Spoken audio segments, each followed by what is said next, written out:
The threat of the death penalty made Foolio's killers crack. According to reports, they apologized. "We shouldn't have did that. We shouldn't have traveled all the way to Jacksonville to Tampa to go kill Julio Foolio." But that was just the start. They gave up everything to investigators, including how they carried out the shooting. He puts out his arms like this, and it appears that he's brandishing a rifle. And right in the middle of it all, they name-dropped a famous rapper. Yet things just got explosive.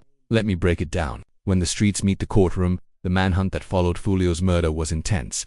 Law enforcement agencies across Florida were working around the clock to identify and capture the suspects. And when those arrests finally started coming down, it was like watching dominoes fall one by one.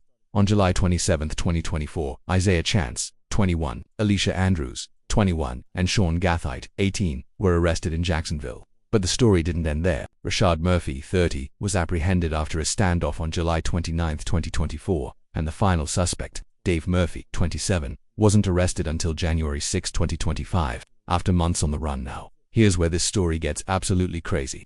When these suspects were brought in for questioning, they started doing things that even seasoned detectives couldn't believe. Let me paint you a picture of what went down in that interrogation room with Davon Murphy. He puts out his arms like this, and it appears that he's brandishing a rifle with one hand extended and one, what I would consider, the trigger finger. He starts walking around the interview room after he gets out of his seat. And this is after Detective Never and I left, and he's holding it like this in front of him. And then he starts going go, and then he walks around, and then he does it again. And he does it multiple times. Y'all, this dude literally got up in the interrogation room and started demonstrating how he shot Foolio, complete with sound, effects and everything. The detectives had left the room, but the cameras were still rolling, and this fool thought it was a good idea to reenact a murder. The streets were calling this the most self-incriminating evidence they'd ever seen. It gets even worse for these suspects. When interrogating Isaiah Chance, the police made their feelings about Foolio crystal clear. "What do you know about Julio Foolio?" Let's start from there. "I think he's a piece of how I watched all those videos. I went down that rabbit hole. Oh yeah, we all did. I had jokers desecrating graves. He is asking to be killed. There is no doubt about it. It was inevitable. I can't believe it took this many years for somebody to kill him. Honest to God." Now, while that might shock some people, it shows you how deep this gang beef had gotten and how even law enforcement was aware of the dangerous game Foolio was playing with his life. The detectives weren't justifying the murder, but they were acknowledging the reality of the street life Foolio had chosen. The evidence against these suspects was overwhelming. Detectives used footage from the scene, license plate readers, and phone logs to identify two vehicles and link them back to the suspects. But here's the kicker. When they searched Sean Gathite's car, they found ammunition that matched rounds from when Foolio was shot 2 years prior. Think about that for a minute. This dude had been carrying around evidence of a previous attempt on Foolio's life for 2 years. As one commentator put it, "You mean to tell me that he couldn't even go clean his car?" So, the rounds that he allegedly used to shoot Julio Foolio 2 years before were still in his car. So, in 2 years, I guess he's never cleaned out the car because the rounds were still in the car. The level of carelessness these suspects displayed was absolutely mind-blowing. They thought they were untouchable, but they were leaving evidence everywhere they went. When the arrests were announced, it was a major moment for both Tampa and Jacksonville law enforcement. For all the victims, including the mother of Charles Jones, who traveled from Jacksonville this morning to be present for this announcement, today I stand before Tampa Police Major Pat Mesmer, Jacksonville Sheriff T.K. Waters, and Hillsborough State Attorney Susie Lopez to announce the arrest of 3 people in the deadly shooting of Charles Jones, also known by his stage name of Julio Foolio. In addition, we have warrants and are actively searching for 2 other individuals in this case. All 5 suspects were charged with first-degree murder and conspiracy to commit murder, facing potential life sentences or even the death penalty. Coordination between the suspects was extensive, showing this wasn't some spontaneous act of violence but a carefully planned execution. The roles each suspect played started becoming clear through the investigation. Isaiah Chance and Alicia Andrews were identified as lookouts who tracked Foolio's movements across Tampa, including at Teaser's Gentleman's Club and Truth 18 nightclub. Meanwhile, Sean Gathite, Rashad Murphy, and Davon Murphy were alleged to be the actual shooters, but here's where the story takes another shocking turn. The investigation revealed connections that went even deeper than anyone initially realized.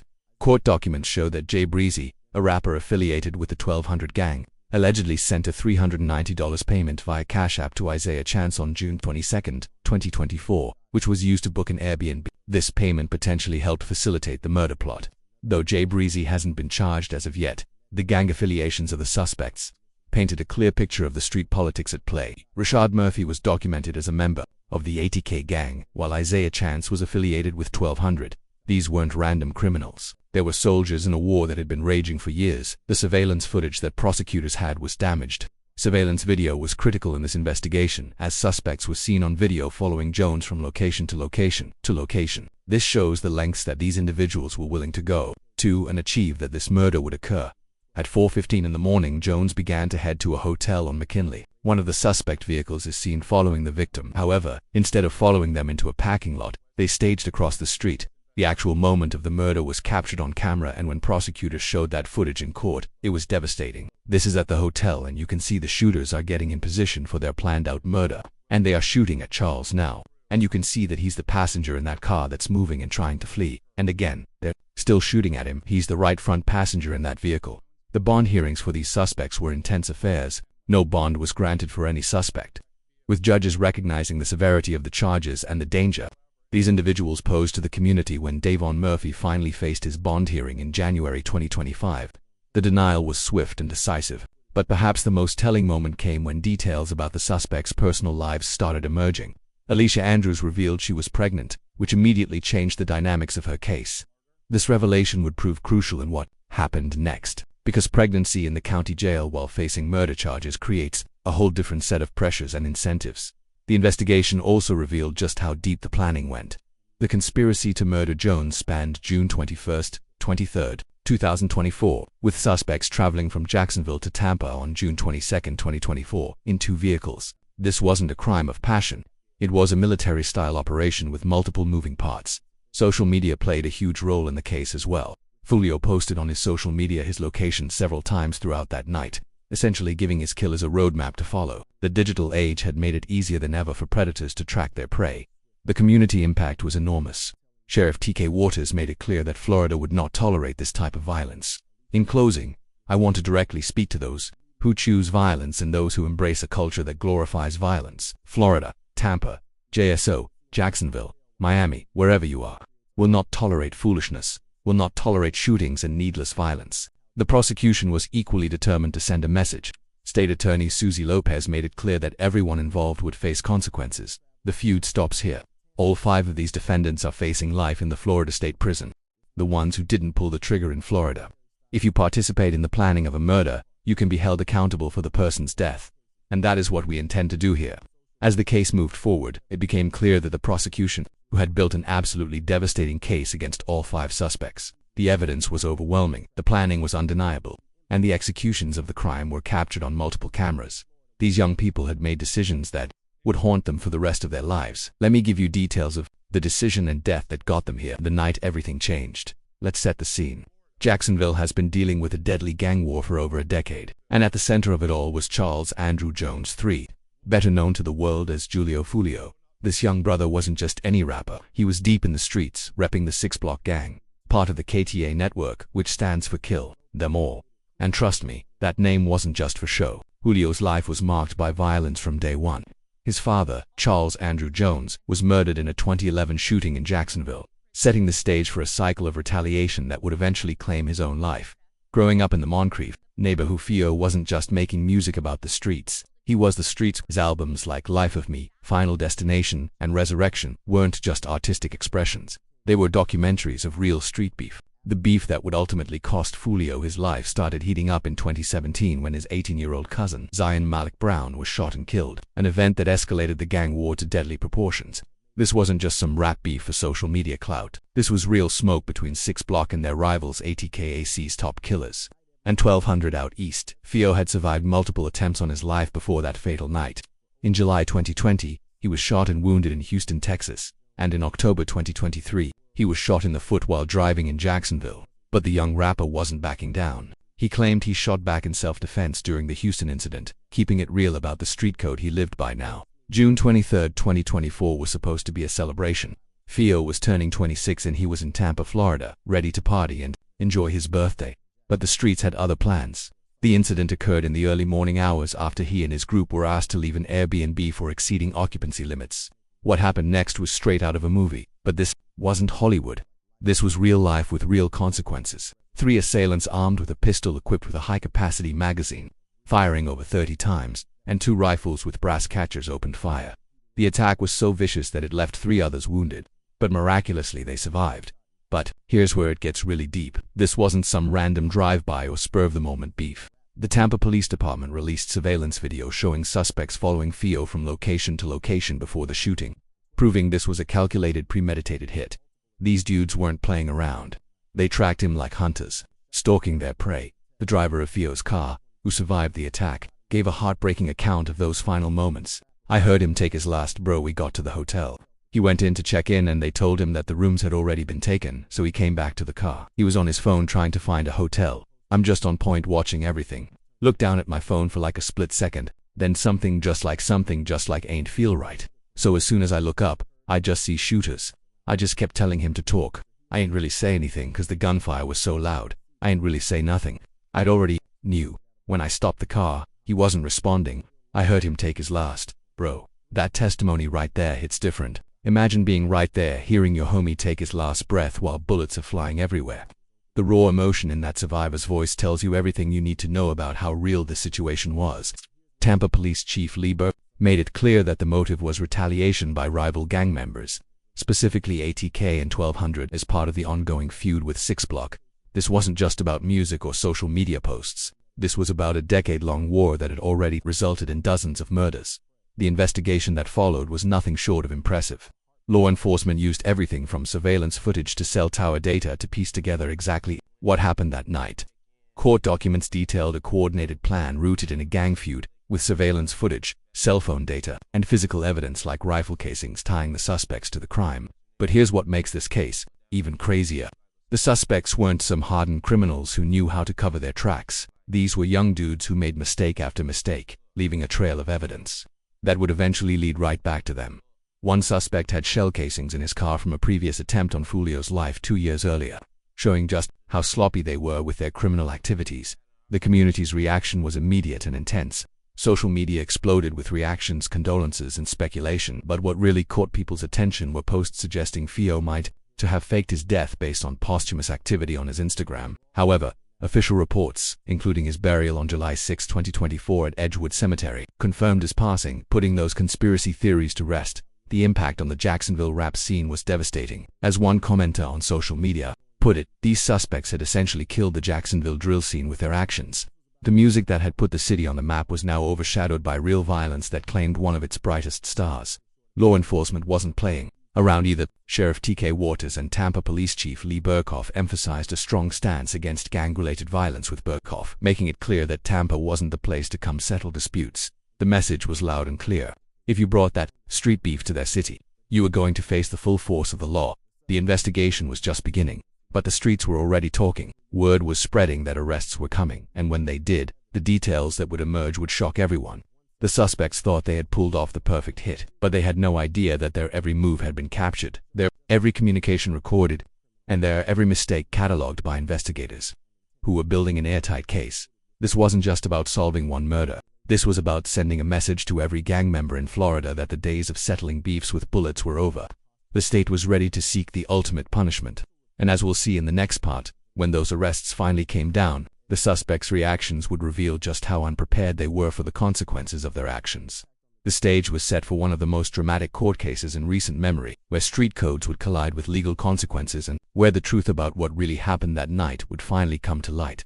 But the biggest shock was yet to come. As the pressure mounted and the reality of their situation set in, some of these suspects began to crack under the weight of potentially facing the death penalty. And when they did, the revelations that would emerge would expose not just the details of Foolio's murder, but the entire network of violence and retaliation that had been plaguing Jacksonville for years. The death penalty changes everything. The bomb dropped when the state filed motions seeking the death penalty for Isaiah Chance, Sean Gathright, and Rashad Murphy, but notably not for Alicia Andrews. This decision would prove to be the catalyst that unraveled everything these suspects thought they knew about loyalty and street codes.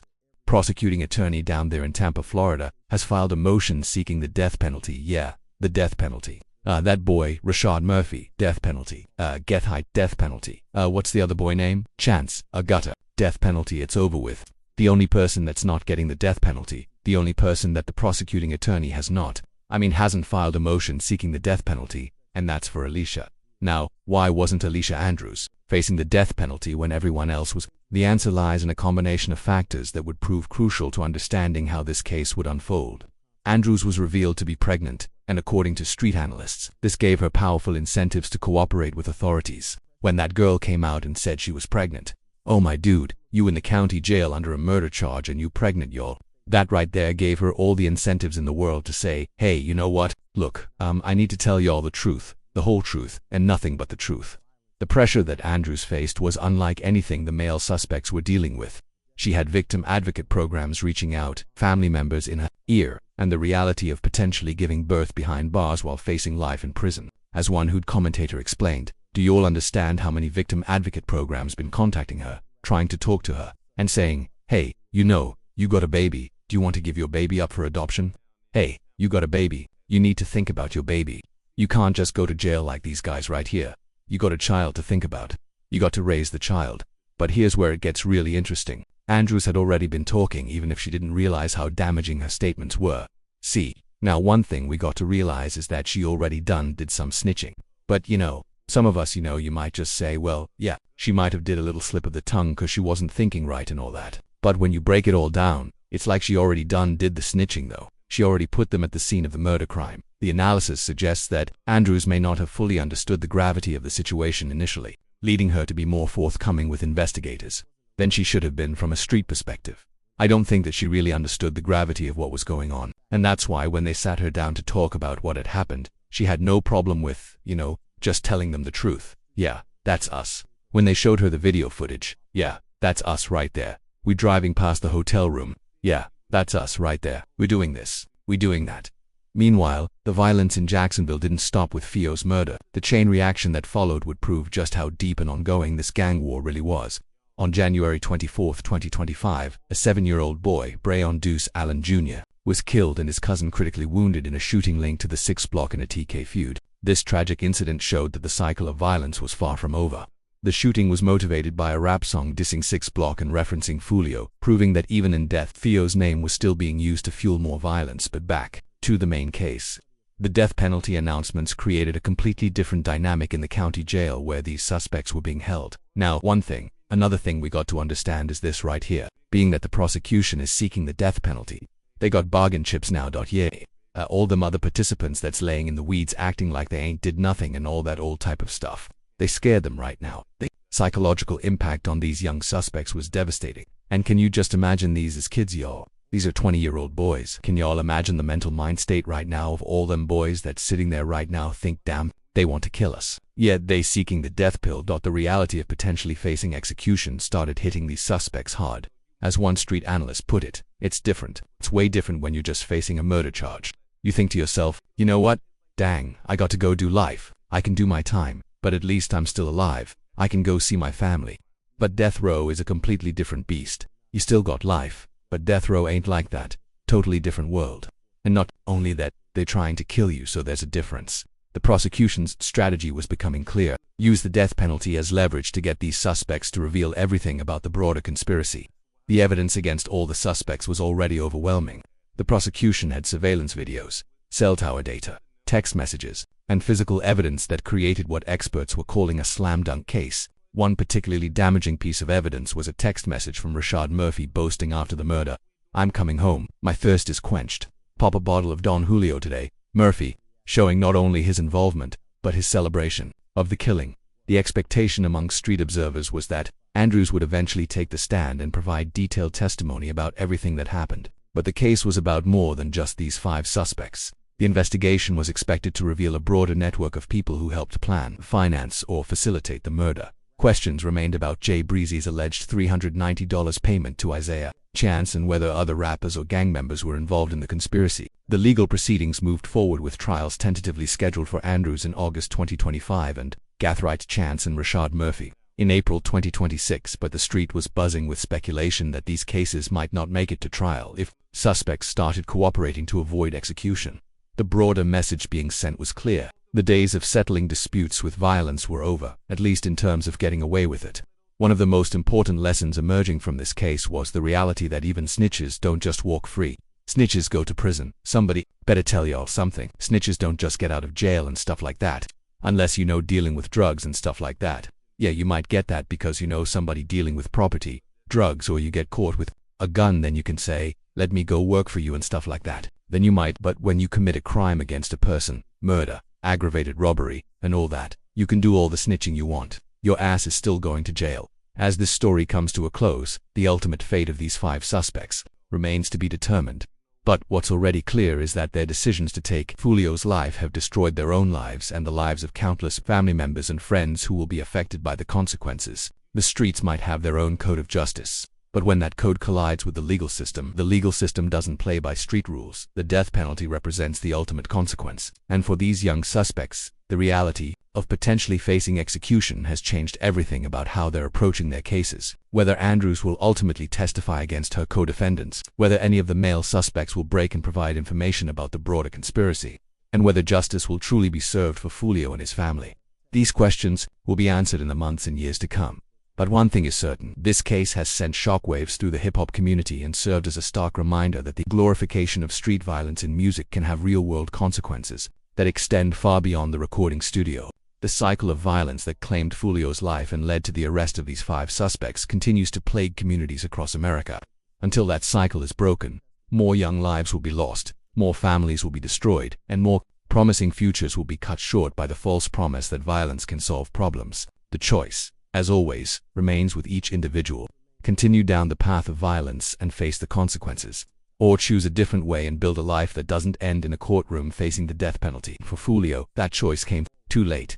For these 5 suspects, the consequences of their choices are just beginning to unfold. And for everyone watching this tragedy play out, the lesson is clear. In the end, the streets always lose. Thanks for watching. Check out our other videos on the screen for more thrilling content.